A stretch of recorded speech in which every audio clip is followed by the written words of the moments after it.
Assalamualaikum warahmatullahi wabarakatuh. Nama saya Devi Indianti. Saya dari kelas 3 CPG Paku. Di sini saya akan membahas mengenai materi praktek matematika prasekolah dan TK di Amerika Serikat. Nah, praktek matematika di Amerika Serikat sendiri memiliki peluang besar atau memiliki pembelajaran khusus matematika kepada anak usia dini. Sebagian materi berfokus pada literasi awal atau pengembangan bahasa yang telah banyak menghabiskan banyak pembelajaran di anak usia dini.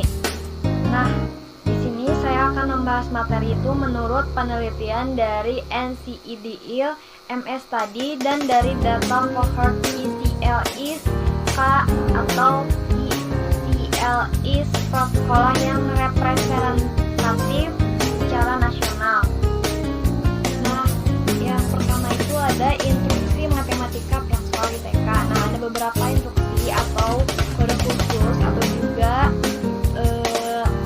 contoh-contoh pembelajaran yang disampaikan guru pada instruksi-instruksi ini. Yang pertama yaitu menghitung secara verbal, terus mengidentifikasi angka-angka tertulis, mencocokkan angka dengan gambar, memainkan permainan hitungan seperti dadu, kartu domino, candyland, parasut, dan tangga, menebak jumlah-jumlah hari seperti Senin sampai Kamis itu ada berapa hari, terus menghitung kelereng dalam toples, bermain konsentrasi atau memori dengan angka, contohnya seperti ditunjukkan angka 5 lalu mereka menebak atau juga mengingat-ingat tadi angka berapa seperti itu. Lalu mengerjakan lembar kerja matematika, mengidentifikasi bentuk, berbicara tentang sifat-sifat bentuk seperti misalnya berapa banyak sisi pada bentuk segitiga atau pada bentuk kotak. Selanjutnya menemukan bentuk dalam ruangan, terus mengidentifikasi yang sama dan berbeda, contohnya besar dan kecil atau yang terbesar atau yang terkecil, panjang pendek apakah berbeda ataukah tidak, seperti itu. Lalu yang terakhir memilih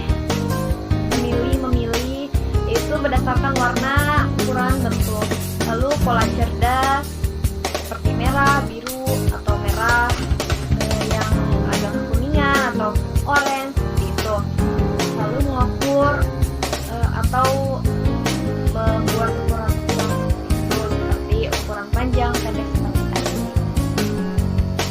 Nah, yang selanjutnya itu pertanyaan penting yang paling penting nih.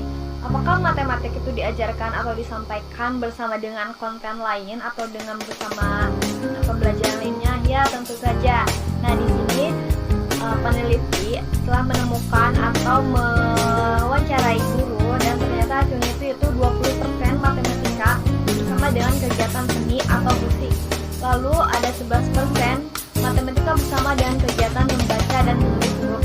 Lalu kemudian ada 15-18% matematika bersama aktivitas motorik halus, dan selanjutnya 13% matematika dengan pembelajaran sosial, kemudian yang terakhir 11% matematika dengan sains.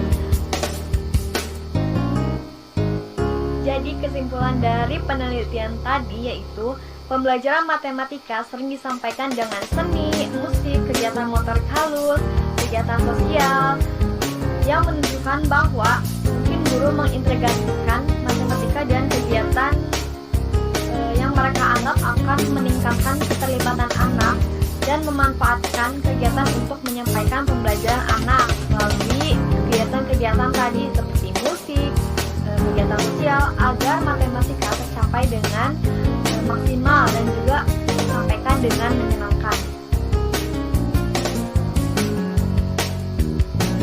Nah, adapun penelitian yang dilakukan lagi yaitu mengenai pendapat guru mengenai apa yang lebih sering dan apa yang lebih jarang disampaikan dalam pembelajaran matematika di PAU dan TK. Nah, yang pertama itu 81% guru berbicara bahwa matematika adalah pembelajaran rutinitas kelas. Mereka menyediakan hampir 30 menit pembelajaran di kelas setiap hari, dan yang paling sering disampaikan itu penjumlahan dan operasi hitung, menulis semua angka antara 1 dan 10, dan membaca angka 2 digit merupakan kegiatan yang paling sering dilakukan, 11, 12, dan yaitu 72% guru berbicara yaitu mengenai geometri, aljabar, dan analisis. Nah, keterampilan geometri tunggal dalam survei mengenali dan memberi nama bentuk-bentuk geometris merupakan materi yang paling jarang disampaikan setidaknya hanya sekali seminggu pada anak. Nah, apa saja sih pembelajaran geometris yang paling jarang digunakan itu? Apa sih geometris itu? Nah, di sini contoh-contoh pembelajaran yang paling jarang digunakan dalam pendidikan anak usia dini, tapi juga kadang-kadang disampaikan itu minimal seminggu sekali kepada anak. Yang pertama itu mengenali dan memberi nama bentuk-bentuk geometris. Yang kedua menyalin dan membuat dan memperluas, lalu memberitahu waktu, memperhitungkan jumlah, dan yang terakhir mengenai nilai koin dan mata uang. Nah, yang selanjutnya itu praktek matematika di berbagai pengaturan prasekolah. Nah, strategi dan kegiatan apa aja sih yang ada dalam pembelajaran matematika di Amerika Serikat? Nah, yang pertama ada bermain game yang berhubungan dengan matematika, yaitu seperti game yang memiliki perhitungan-perhitungan. Lalu yang kedua menjelaskan bagaimana masalah matematika diselesaikan.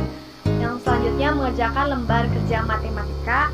Yang keempat menyelesaikan masalah matematika dalam kelompok kecil atau dengan seorang mitra atau bersama teman-temannya, seperti membuat kelompok kecil lalu mereka mendiskusikan mengenai masalah matematika atau masalah perhitungan-perhitungan yang mudah untuk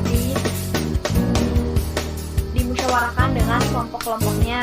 Itu juga mereka bisa meningkatkan pembelajaran sosial mereka dalam matematika. Lalu selanjutnya mengerjakan masalah matematika yang mencerminkan dengan kehidupan nyata, yang sepertinya diibaratkan dengan berapa jam mereka tidur, mereka bisa berhitung, atau berapa jam mereka berada di sekolah, seperti itu. Lalu yang terakhir bekerja dengan kelompok prestasi campuran pada kegiatan matematika dan menggunakan komputer untuk belajar matematika. Ya, guru juga bisa melibatkan atau melakukan pembelajaran lewat komputer untuk matematika. Nah, praktek matematika di berbagai pengaturan prasekolah, yaitu yang terakhir itu peneliti menemukan hasil penelitian yaitu 90% menggunakan manipulatif, 74% menggunakan lagu, 33% menggunakan perangkat lunak, 16% menggunakan lembar kerja matematika, dan 71% menggunakan permainan. Nah, topik dan pola pembelajaran apa aja sih yang dibahas, yang paling sering dan paling jarang? Peneliti menemukan bahwa topik matematika yang dilaporkan guru adalah perhitungan sebanyak 67%, pemilihan sebanyak 60%, pengenalan angka sebanyak 50%, pola sebanyak 46%, konsep angka 34%, hubungan spasial 32%, pembuatan bentuk 16%, dan pengukuran 14%. Topik yang paling tidak populer adalah geometri dan pengukuran. Seperti tadi dijelaskan bahwa geometri dan pengukuran paling jarang disampaikan pada pendidikan anak usia dini. Itu hanya sebanyak 1 kali seminggu minimal. Nah, adapun pola-pola yang sering digunakan yaitu menggunakan musik untuk memahami matematika, menggunakan gerakan kreatif atau drama kreatif yang membangun kreatifan anak, tetapi tetap matematikanya pun disampaikan. Lalu penyelesaian masalah dalam matematika bersama dengan teman sebayanya dalam papan tulis. Kemudian guru itu berpendapat bahwa memang pola ini jarang digunakan kepada anak.